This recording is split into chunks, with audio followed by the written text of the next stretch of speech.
7 second के इस video में नजर आ रहा लड़का बॉलीवुड की टॉप एक्ट्रेस का भाई है, जिससे पुलिस ने गिरफ्तार करके जेल भेजा है।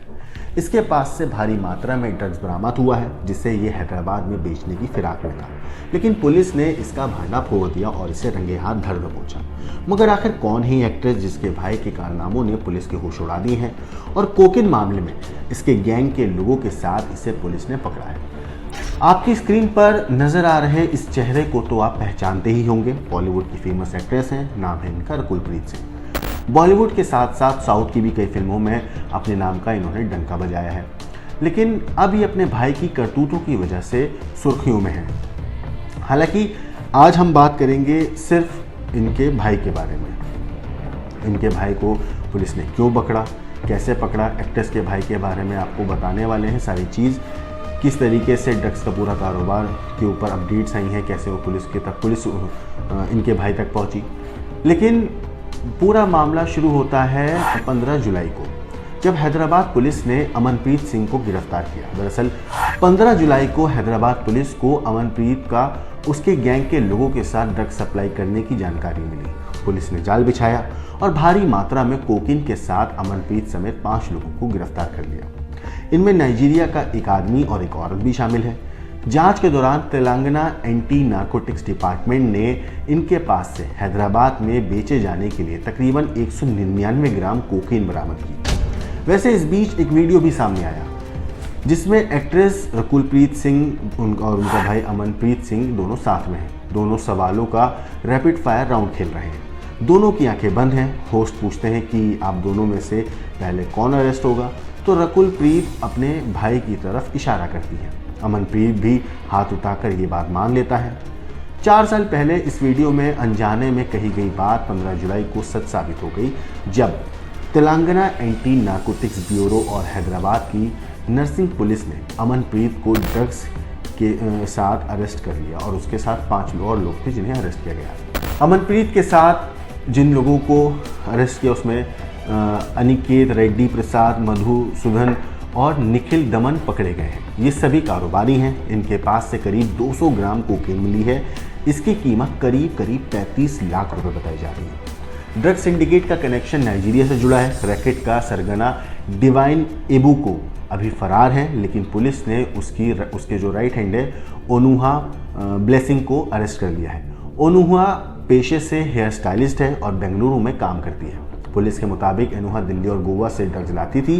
वो देश भर में ड्रग्स की सप्लाई चेन संभालती और खुद भी एक से दूसरे शहर में ड्रग्स पहुंचाती थी। ब्लेसिंग फ्लाइट से भी ट्रैवल करती थी, इसलिए सवाल एयरपोर्ट के सिक्योरिटी चेक पर भी है। शहरों में फूड डिलीवरी बॉय कस्टमर तक ड्रग्स पहुंचाते हैं। साइबराबाद के Rajendra Nagar zone DCP CH Srinivas बताते हैं मीडिया रिपोर्ट्स के मुताबिक कि अमन के ड्रग्स लेने की पुष्टि हो गई है। अमन समेत सभी आरोपियों का यूरिन सैंपल टेस्ट पॉजिटिव मिला है। इनके पास से कमर्शियल क्वांटिटी से काफ़ी ज़्यादा कोकेन मिली है। पुलिस इन्वेस्टिगेट कर रही है कि अमनप्रीत इतनी ज़्यादा ड्रग्स का क्या करने वाला था। वो ये ड्रग्स कहीं और सप्लाई करने के लिए लाया था या फिर उसने किसी और चीज़ के लिए ख़रीदी थी। अमनप्रीत की गिरफ्तारी के बाद रकुलप्रीत से पूछताछ को लेकर डीसीपी श्रीनिवास ने यह भी कहा है कि फिलहाल एक्ट्रेस का कनेक्शन सामने नहीं आया है। हालांकि पहचान जाहिर ना करते हुए एक मीडिया रिपोर्ट्स में है कि पुलिस अधिकारी ने यह भी कहा है कि अमनप्रीत के संबंध अगर ड्रग्स पेडलर के साथ मिलते हैं और ये साबित होता है कि वो कस्टमर नहीं बल्कि सप्लायर भी है, तो जांच एक्ट्रेस तक भी जा सकती है। अमनप्रीत अभी 14 दिन की जुडिशियल कस्टडी में है। अमन के केस में अब तक रकुलप्रीत की तरफ से कोई भी ऑफिशियल रिएक्शन नहीं आया है। एक्ट्रेस रिया चक्रवर्ती की गिरफ्तारी के बाद रकुल से ड्रग केस में पूछताछ हुई थी। आपको याद होगा रिया ने एनसीबी को रकुलप्रीत का नाम बताया था। इसके बाद 25 सितंबर 2020 को मुंबई की नारकोटिक्स कंट्रोल ब्यूरो ने रकुलप्रीत से पूछताछ की थी। पूछताछ में क्या पता चला, ये अब तक हालांकि सामने नहीं आया है। इससे पहले 2017 में हैदराबाद में एक ड्रग रैकेट का भी खुलासा हुआ था। इसमें कथित तौर पर मनी लॉन्ड्रिंग के मामले में ईडी ने 3 सितंबर 2021 को रकुलप्रीत सिंह से पूछताछ की थी। इस केस में तेलुगु फिल्म इंडस्ट्री के कई नामचीन सितारे, कई बड़ी हस्तियां समेत कुछ विदेशियों का नाम भी सामने आया था। रकुलप्रीत ने ईडी के सामने बयान दर्ज कराया था। साथ ही अपने बैंक अकाउंट की डिटेल्स भी साझा करी थी। जांच के बाद एक्ट्रेस को क्लीन चिट हालांकि दे दी गई थी। रकुलप्रीत सिंह 2017 में तेलंगाना की बीआरएस सरकार के नो ड्रग्स कैंपेन की ब्रांड एम्बेसडर रह चुकी हैं। ड्रग केस में उनसे हुई पूछताछ के बाद बीजेपी ने इस मामले में सरकार को भी घेरा था। पुलिस की टीम ने हैदर शाह कोर्ट के विशाल नगर में जनाब फोर्ट व्यू अपार्टमेंट के फ्लैट नंबर 202 में रेड डाली थी। यहाँ से ड्रग्स पेडलिंग के आरोप में नाइजीरिया ओनुहा ब्लेसिंग और अजीज नोहीन अदेशोला के साथ अल्लम सत्य वेंकट गोवथम सनबोइना वरुण कुमार और मोहम्मद महबूब शरीफ को अरेस्ट किया गया। आरोपियों के पास से 2 पासपोर्ट, 10 मोबाइल फ़ोन और 2 व्हीलर मिले हैं। डीसीपी ने इस पूरे मामले पर कहा है कि रैकेट जो है वो डिवाइन एबू का सूजी चलाता है। भारत में उसका काम ओनुहा ब्लेसिंग संभाल रही थी। उसे 2019 में भी अरेस्ट किया गया था और वो जमानत पर थी। जांच में ये भी सामने आया कि ओनुहा हैदराबाद में 5 स्टार होटल्स में रुका करती थी। उसने पहचान छिपाने के लिए जोना गोम्स के नाम से रिपब्लिक ऑफ गुएना बिसाऊ का पासपोर्ट बनवा रखा था। जांच में यह भी पता चला कि ओनुहा ब्लेसिंग 7 बार फ्लाइट से कोकेन लेकर आई थी। इससे सवाल अब ये उठ रहा है कि क्या एयरपोर्ट की सिक्योरिटी में तैनात स्टाफ में से कोई उसकी मदद कर रहा था। जांच में यह भी पता चला कि कई बार ओनुहा इंटरनेशनल फ्लाइट से उतरने के बाद सीधे डोमेस्टिक फ्लाइट पकड़कर हैदराबाद आ जाती थी। वो चेक इन बैग में ड्रग्स लेकर आती थी, जिससे जांच के बाद ही फ्लाइट में वो उसे अपने साथ ले जाने दिया जाता था। एंटी नारकोटिक्स ब्यूरो के अफसरों ने इसे जांच में बड़ी चूक बताते हुए डीजीसीए को जानकारी दी है। इतना ही नहीं, जो डीजीसी है जल्द ही इस मामले में एक्शन ले सकता है। पुलिस के मुताबिक ओनुहा ड्रग्स देने के लिए 20 बार दिल्ली और गोवा से हैदराबाद आई। 13 मौक़ों पर उसने आने जाने के लिए ट्रेन या बस का सहारा लिया। पहचान और लोकेशन ट्रेस ना हो इसके लिए ओनुहा इंटरनेशनल सिम कार्ड इस्तेमाल करती थी। ड्रग जो रैकेट है चलाने के लिए वो पहली बार 2018 में भारत आई थी। सप्लाई करके वो अपने देश चली जाती थी। इस मामले पर पुलिस ने ये भी कहा है कि ओनुहा ज़्यादातर कम्युनिकेशन इंटरनेशनल व्हाट्सएप नंबर से करती थी और डिवाइन अबू का सूजी जो मेन सरगना है इस पूरे ग्रुप का, ओनुहा ब्लेसिंग का हैंडलर था। वो उसे एक कुरियर के तौर पर इस्तेमाल करता था। पूछताछ में ओनुहा ने यह भी बताया है कि वो अलग अलग शहरों से किसी अनजान व्यक्ति से ड्रग्स लेती या कोई लावारिस पार्सल उठाती थी। इसके बाद उसे दिए हुए पते पर पहुंचा देती थी। वहां से लोकल हैंडलर उसे फूड डिलीवरी बॉय बनकर मेट्रो और पब्लिक ट्रांसपोर्ट के जरिए कस्टमर तक पहुंचाते थे। इन्वेस्टिगेशन में ये भी पता चला कि ओनुहा सीधे कस्टमर से सौदा नहीं करती थी। सोचिए कि पूरी प्लानिंग के तहत ये पूरा काम होता था। वो लोकल पेडलर्स को ड्रग्स की सप्लाई करती थी। उसने कई बार एजोलिना फ्रैंकलिन उच्चन उर्फ कलैशी और अजीज़ नोहीन अदेशली नाम के शख्स को ड्रग्स दी थी। कलेशी या अजीज़ ही लोकल कस्टमर्स को ड्रग्स की सप्लाई करते। अजीज़ स्टूडेंट वीज़ा पर हैदराबाद में रह रहा है। अब पुलिस ने उसे अरेस्ट कर लिया है। ड्रग्स सप्लाई करने के लिए ओनुहा को महज 20,000 रुपये मिलते थे। इतना ही नहीं, पुलिस जांच कर रही है कि ओनुहा के जो हैंडलर हैं उसको ड्रग्स कहाँ से मिलती थी। मतलब सोचिए कि एक पूरा एक गिरोह था, एक पूरी प्लानिंग के तहत एक एक कदम को फूक कर रखते थे। अब ये सारे जितने हैं नाइजीरिया ड्रग पेडलर दिल्ली और गोवा से हैदराबाद ड्रग ला रहे हैं, उन्हें यहाँ के पब और बार में बेचते हैं। ड्रग्स केस में अमनप्रीत के साथ अरेस्ट हुआ निखिल शहर के 7 पब के मैनेजरों और डीजे जो हैं उनके कांटेक्ट में था। वो यहाँ ड्रग सप्लाई का काम करता था। अब पुलिस इन जगहों पर भी कार्रवाई कर सकती है। ये नेक्सस बहुत बड़ा है। ये इस रैकेट के अंदर कई सारे लोग हैं। अब पुलिस इस मामले में बड़ा एक्शन लेने को पूरे तरीके से तैयारी में जुट चुकी है। हैदराबाद की कई केमिस्ट शॉप से ड्रग्स की सप्लाई की जा रही है। इतना ही नहीं, ऐसे में मीडिया रिपोर्ट में ये भी कहा जा रहा है कि ऐसे में कुछ केमिस्ट ऑनर्स के खिलाफ भी कार्रवाई हो सकती है। तेलंगाना एंटी नारकोटिक्स डिपार्टमेंट की टीम पिछले 6 महीने से ड्रग्स रैकेट चलाने वाली ओनुहा ब्लेसिंग और इसके लोकल हैंडलर्स के पीछे लगी थी। इतना ही नहीं, इसमें पूरे 30 कस्टमर्स की लिस्ट बनाई गई जिसमें अमनप्रीत का भी नाम शामिल था। इन्वेस्टिगेशन में पता चला कि अब तक ये गैंग हैदराबाद में तकरीबन 2.6 किलो कोकीन ला चुकी है। जल्द ही ड्रग्स जो है पुलिस के कब्जे में होगा, उम्मीद है। केस से जुड़े पेडलर हाई प्रोफाइल लोगों को ही माल बेचते थे। ओनुहा ब्लेसिंग जब भी हैदराबाद आती हर कस्टमर को 200 से 300 ग्राम ड्रग्स बेचती थी। टीम ने कस्टमर्स की पहचान कर उनके नाम साइबराबाद पुलिस को सौंप दिए हैं। केस में कुछ और हाई प्रोफाइल लोगों की गिरफ्तारी हो सकती है। वैसे आपको बता दूं कि पूरी दुनिया में जो ड्रग्स सबसे ज़्यादा इस्तेमाल की जाती है उनमें कोकेन, हेरोइन, चरस, गांजा, हशीश और एक्सटेसी शामिल है। एनडीपीएस एक्ट सेक्शन 8 में ड्रग्स की मात्रा भी तय है। इसे 3 हिस्सों में बांटा गया है: स्मॉल क्वांटिटी, मीडियम क्वांटिटी और कमर्शियल क्वांटिटी।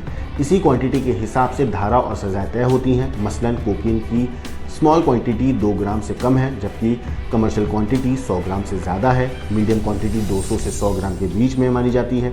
इस केस में आरोपी के पास से 200 ग्राम की ड्रग्स बरामद हुई या कमर्शियल क्वांटिटी से डबल है। ऐसे में अगर पुलिस ने सेक्शन 41 और 42 को फॉलो करते हुए आरोपियों को गिरफ्तार किया है और उन्हें उनके जो गुनाह हैं उसे साबित हो जाते हैं तो उन्हें उम्र कैद की सज़ा हो सकती है। वैसे पिछले कुछ सालों में देश के बड़े शहरों में रेव पार्टियों का कल्चर भी बढ़ गया है। इन पार्टियों में धड़ल्ले से गैरकानूनी ड्रग्स का इस्तेमाल किया जाता है। बेहद गुपचुप तरीके से होने वाली इन पार्टियों में जो रईसज़ादे होते हैं उनका एक पूरा का पूरा मजमा आता है, हुजूम आता है। मौज मस्ती से उनका मतलब होता है नशा, ड्रग्स, लाउड म्यूज़िक और डांस। इतना ही नहीं, रेव पार्टी इन सारी चीज़ों का कॉकटेल होता है जहां लोग नशा करने के लिए सारी हदें पार कर देते हैं। और नशीले पदार्थ बेचने वालों के लिए ये जो पार्टियां होती हैं ये किसी लॉटरी से कम नहीं होती। ऐसे में एक ऐसे ही ड्रग रैकेट का गुजरात एटीएस की टीम ने भी भरना फोड़ किया है। दरअसल छापेमारी के बाद गुजरात एटीएस ने ऐसे खुलासे किए हैं जिसे सुनकर हर कोई हैरान है। दरअसल एटीएस के अधिकारियों को सूचना मिली थी कि एमडी ड्रग्स बनाने वाली एक फैक्ट्री में ड्रग्स बनाया जा रहा है। अब जब पुलिस को इसकी सूचना मिली तो पुलिस ने एटीएस जो है उसने छापेमारी के लिए 2 टीमें बनाई। दोनों टीमों में एक इंस्पेक्टर और 3 सब इंस्पेक्टर थे। इन दोनों टीमों ने एक साथ छापेमारी करके ड्रग्स बनाने वाली फैक्ट्री का भांडा फोड़ दिया। इतना ही नहीं, इसके बाद गुजरात एटीएस ने सूरत रूरल में इस फैक्ट्री वाली जगह पर रेड मारी। वहाँ से 4 किलो ठोस ड्रग और 31 किलोग्राम लिक्विड ड्रग्स बरामद किया है और मौके से 2 आरोपियों को गिरफ्तार किया है, जबकि एक दूसरे आरोपी को दूसरी जगह से पकड़ा गया है। जिन आरोपियों को गिरफ्तार किया गया है उनमें जो है वापी का रहने वाला एक सुनील नारायण यादव है और दूसरा सूरत का रहने वाला विजय गजेरा शामिल है। इसके अलावा एक दूसरा आरोपी है जिसका नाम है हरीश, जूनागढ़ का रहने वाला है वो। और एटीएस ने इस मामले पर बताया है कि यहाँ जो ड्रग्स बनाए गए थे उसमें से 4 किलोग्राम ड्रग्स मुंबई में किसी सलीम नाम के शख्स को भेजा गया था। एटीएस की एक और टीम है, इसने तफ्तीश में इस पूरे मामले की उसमें तफ्तीश में जुटी है। एटीएस ने कुल मिलाकर 51 करोड़ रुपए का ड्रग्स सीज किया है। इतना ही नहीं, आपको मैं बताऊं, पुलिस ने इस मामले पर कहा है कि ड्रग्स बनाने का जो आइडिया था वो सुनील नारायण यादव का था जो इसका मास्टरमाइंड है। उसके अलावा विजय गजेरा एक इलेक्ट्रिकल इंजीनियर है। दोनों ने मिलकर एक प्लांट बनाया था। हरीश भी इनका पार्टनर था। सुनील नारायण यादव पूरा जो यादव जो था वो कि उसका जो काम था वो था कि कच्चा माल लाना और जो माल तैयार करना, फिर उसके बाद और उसे बेचना। विजय गजेरा ड्रग्स बनाता था। सूरत ग्रामीण में करौली गांव के बाहरी इलाके में इस फैक्ट्री का निर्माण किया गया। एटीएस के मुताबिक छापेमारी के दौरान बड़ी मात्रा में अवैध दवाइयाँ बरामद की गई हैं जिनकी कीमत तकरीबन 20 करोड़ रुपए से ज़्यादा हो सकती है। आपको छापेमारी के दौरान बताऊं कि एटीएस ने इस फैक्ट्री से जुड़े महत्वपूर्ण दस्तावेजों और सबूतों को भी अपने कब्जे में लिया है। वहीं इससे पहले अप्रैल 2024 को एटीएस और नारकोटिक्स कंट्रोल ब्यूरो ने एक संयुक्त अभियान में गुजरात और पड़ोस राजस्थान में 4 दवा मैन्युफैक्चरिंग यूनिट पर छापेमारी की थी। उस छापेमारी में 230 करोड़ रुपए की मेफेड्रोन ड्रग्स जब्त की गई थी और 13 लोगों को गिरफ्तार किया गया था। आपको मैं बताऊं कि जब भी कोई ऐसा ड्रग्स का केस होता है जिसमें एनडीपीएस की अलग अलग धाराएं लगती हैं, उन धाराओं में जैसे कि मैंने बताया 3 क्वांटिटी के हिसाब से होती है। मसलन ड्रग्स मिलने पर कितनी सज़ा होती है, अगर इस बारे में बात करें तो अगर कोकेन किसी के पास मिलता है स्मॉल क्वांटिटी में यानी कि 2 ग्राम या उससे कम, तो उसमें 1 साल की सज़ा होती है। और मीडियम क्वांटिटी में होता है, अगर 2 ग्राम से 100 ग्राम के बीच मिलती है तो इसमें 10 से 20 साल तक की सज़ा हो सकती है। कमर्शियल क्वांटिटी अगर है तो 100 ग्राम से ज़्यादा, उसमें उम्र कैद तक की सज़ा है। यही चीज़ गांजे में है कि अगर कोई स्मॉल क्वांटिटी में किसी के पास मिलती है 1 किलो से कम, तो इसमें भी अलग अलग सज़ा है। कमर्शियल क्वांटिटी यानी कि 20 किलो से अधिक। हीरोइन में स्मॉल क्वांटिटी है 5 ग्राम से कम और कमर्शियल क्वांटिटी 250 ग्राम से ज़्यादा। चरस की अगर बात करें तो स्मॉल क्वांटिटी 100 ग्राम से कम और कमर्शियल क्वांटिटी 1 किलो से ज़्यादा। अफीम स्मॉल क्वांटिटी 250 ग्राम से कम और कमर्शियल क्वांटिटी 2.5 किलो से ज़्यादा। ड्रग्स के कमर्शियल इस्तेमाल पर उम्र कैद की सज़ा का प्रावधान है और स्मॉल और कमर्शियल के बीच की मात्रा मीडियम क्वांटिटी में आती है, जिसमें 10 साल तक की सज़ा का प्रावधान है। ये पूरा चीज़ जो है, जो सोर्स है इस पूरी इसकी है, एनडीपीएस एक्ट के एक्सपर्ट हैं एडवोकेट अली काशिफ देशमुख। भास्कर पे छपी खबर के मुताबिक ये रिपोर्ट उन्होंने छापी है और उसी में इन्होंने सोर्स दिया है कि एडवोकेट अली काशिफ देशमुख है एनडीपीएस एक्ट के एक्सपर्ट, उन्होंने उनको बताया है। तो आप सोचिए कि चाहे आपके पास क्वांटिटी कम मिले या ज़्यादा मिले, नशे के अंदर सज़ा में कोई भी रियायत नहीं दी गई और ना सिर्फ रियायत दी, और इस मामले में रियायत देनी भी नहीं चाहिए, क्योंकि नशा एक ऐसी चीज़ है, कहते हैं कि अगर मैं एमडीएमए ड्रग्स की बात करें तो टैबलेट या कैप्सूल के तौर पर मिलता है और करीब 30 मिनट से 45 मिनट के अंदर इसका असर शरीर पर दिखने लगता है और इस ड्रग्स का असर आमतौर पर 3 से 6 घंटे तक रहता है। वहीं इस ड्रग्स के साइड इफ़ेक्ट भी हैं, जिससे शरीर को भारी नुकसान झेलना पड़ता है। इस ड्रग का लंबे वक्त तक इस्तेमाल करने से लीवर, किडनी और हार्ट अटैक जो है, हार्ट को नुकसान पहुंचता है। इसके अलावा डिप्रेशन, थकान, मूड स्विंग, याददाश्त कमज़ोर होना, ठीक से नींद ना आना, गुस्सा आना और एकाग्रता में कमी जैसी परेशानियां हो सकती हैं। मगर पिछले कुछ सालों से भारत में ड्रग्स का बाजार तेज़ी से बढ़ा है। देश में ड्रग्स का बढ़ता कल्चर गंभीर समस्या बन चुका है। United Nations on drugs and crime के साल 2015 के आंकड़ों के मुताबिक दुनिया भर में करीब 23.4 करोड़ लोग ड्रग्स का इस्तेमाल करते हैं और हर साल ड्रग्स के कारण करीब 2 लाख लोग जान गंवा बैठते हैं। आंकड़ों के मुताबिक ड्रग्स की लत से जुड़ी सबसे ज़्यादा आत्महत्या महाराष्ट्र, मध्य प्रदेश, तमिलनाडु और केरल में होती है। ऐसे में जानलेवा ड्रग्स के बढ़ते जाल से खुद को सतर्क रहें, खुद को बचाएं और दूसरों को भी सावधान करें।